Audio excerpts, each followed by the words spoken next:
सच्चा विश्वास और आस्था किसी भी कठिनाई को पार करने में सक्षम होते हैं। ख्वाजा गरीब नवाज का जीवन हमेशा से ही यह संदेश देता रहा है। यह घटना उस समय की है जब ख्वाजा गरीब नवाज अजमेर में रहते थे और उनका दरबार बहुत प्रसिद्ध था। एक दिन एक व्यक्ति जो बेहद बीमार था ख्वाजा साहब के दरबार में आया। वह व्यक्ति लंबे समय से एक गंभीर बीमारी से ग्रस्त था और किसी भी इलाज से ठीक नहीं हो पा रहा था। वो थक हार कर ख्वाजा के दरबार में आया और दुआ करने के लिए ख्वाजा साहब के सामने सिर झुका दिया। उस व्यक्ति ने ख्वाजा गरीब नवाज से कहा, मुझे आपसे एक दुआ चाहिए, मैं बहुत बीमार हूँ और मेरे पास इलाज के लिए कोई उपाय नहीं है। ख्वाजा साहब ने उस व्यक्ति को देखा और उसे शांतिपूर्वक कहा, तुम्हारा विश्वास और समर्पण सबसे बड़ी दुआ है। अगर तुम सच्चे दिल से मेरी दुआ चाहते हो तो तुम्हें केवल विश्वास रखना होगा। ख्वाजा साहब ने उस व्यक्ति को अपने पास बुलाया और फिर उसे पानी दिया, जिस पर उन्होंने दुआ पढ़ी।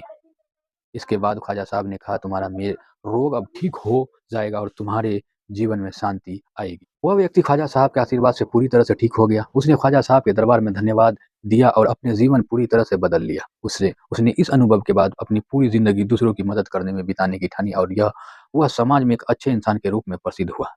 इस घटना से यह शिक्षा मिलती है कि सच्चा विश्वास और आस्था किसी भी कठिनाई को पार करने में सक्षम होते हैं। ख्वाजा गरीब नवाज का जीवन हमेशा से ही यह संदेश देता रहा है कि अगर दिल में सच्चाई और समर्पण हो तो कोई भी मुसीबत बड़ी नहीं होती। उनका दरबार हर दुखी और परेशान इंसान के लिए राहत का स्रोत बनता है।